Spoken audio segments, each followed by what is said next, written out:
복에 대한 말씀 암송 기도와 암송 찬양. 출애굽기 20장 24절 말씀. 내게 토단을 쌓고 그 위에 내 양과 소로 내 번제와 화목제를 드리라. 내가 내 이름을 기념하게 하는 모든 곳에서 내게 임하여 복을 주리라. 내게 토단을 쌓고 그 위에 내 양과 소로 내 번제와 화목제를 드리라. 내가 내 이름을 기념하게 하는 모든 곳에서 내게 임하여 복을 주리라. On altar of earth you shall make for me and sacrifice only your burnt offerings and your peace offerings, your sheep and your oxen, in every place where I cause my name to be remembered. I come to you and bless you.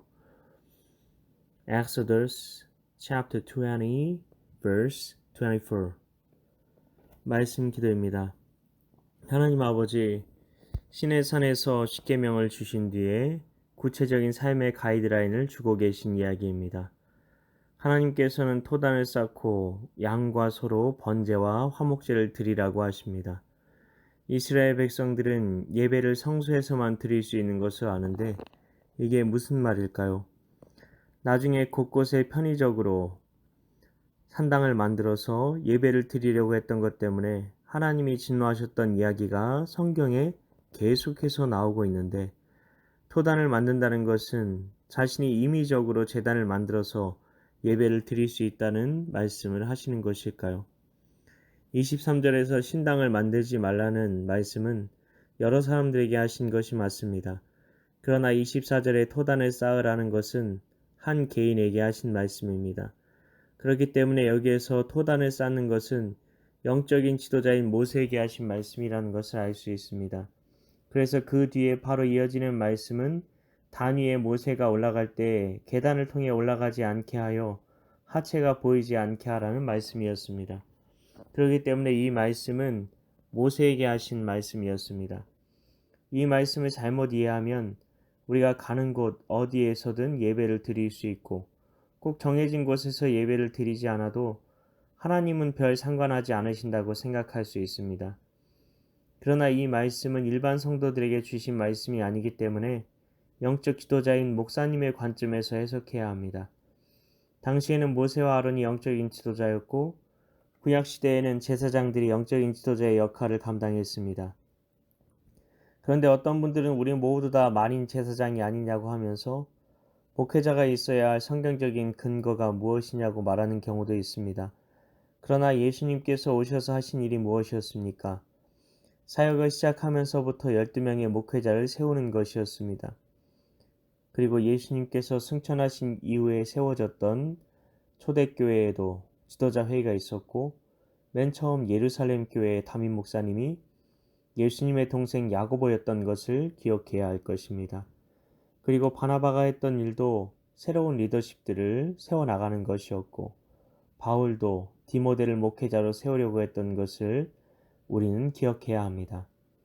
예수님께서 베드로를 부르셔서 말씀하신 것도 내 양을 먹이라, 내 양을 치라는 말씀이었습니다. 바울의 서신서의 감독들, 장로들 등에 대한 권면들이 얼마나 많이 나오고 있습니까? 우리는 속지 말아야 합니다. 영적인 질서를 무너뜨리려는 시도들이 참 많이 있습니다. 하나님께서는 목회자들에게 목회의 질을 허락하십니다. 그것이 바로 내가 내 이름을 기념하게 하는 곳입니다. 이제는 성전이 그리스도인의 몸이니 더 이상 필요 없다. 뭐하러 성전 건축 헌금을 하느냐, 어디 빌려서 쓰면 되지라고 생각하기도 합니다. 그러나 성전, 예배당을 짓기 위해 눈물로 기도하시고 헌신하신 신앙의 선배님들의 땀과 눈물과 충성과 헌신을 귀하게 생각해야 할 것입니다. 성경에서 성전의 정의는 하나님께서 이름을 두시려고 택하신 곳이 성전입니다. 오늘 말씀과 일치하는 것입니다. 하나님께서 친히 정하셔서 하나님의 이름을 기념하게 하시려고 세우는 제단이 바로 이 시대의 성전인 것입니다. 아버지, 우리가 하나님의 성전을 얼마나 소중하게 생각했는지 돌아보게 하소서. 하나님께 구별하여 드린 것은 다 성물입니다. 우리가 하나님께 제정을 드리는 것을 헌금이라 하며 그렇게 드려진 헌금은 하나님께서 거룩하게 구별하여 받으신 예물이 되는 것입니다. 이 예물에 대해 함부로 사용하는 이들이 얼마나 많습니까? 헌금이 귀한 줄 모르는 사람들이 얼마나 많습니까? 나는 교회에서 사용하는 재정에 대해 하나님께 드려진 예물이라는 마음을 가지고 그 재정을 선용하려고 하는 청지기였습니까? 스스로 돌아보게 하시고 교회에서 사용하는 재정에 대해서 청지기의 마음으로 그것을 선용하게 하시고 하나님을 경외하는 마음으로 그것들을 사용하는 법을 배우게 하소서. 이뿐 아니라 성경은 분명 우리 몸이 하나님의 성전이라고 말을 하는데 내가 가진 재정, 내 시간, 내 수고와 노력 등이 하나님을 위해 드려지고 있는지 내 삶의 방향성을 점검하게 하소서. 이것은 교회만을 위해 모든 것을 하라는 것이 아니라 하나님을 늘 의식하며 하나님의 뜻대로 그것들을 흘려보내는 축복의 통로로서의 삶을 살고 있는지에 대한 말씀이라는 것을 우리가 깨닫고 복의 수원지로서 살아가는 삶은 하나님께 방향성을 맞춘 삶을 통해서만 가능하다는 것을 알게 하소서. 이를 위해 말싸움 성기도와 찬양 가운데 나아가오니 하나님께 초점을 맞춘 오늘 하루를 살게 하옵소서. 더 주님 부으소서. 더 주님 채우소서. 믿고 감사드리오며 예수님 이름으로 기도하옵나이다. 아멘.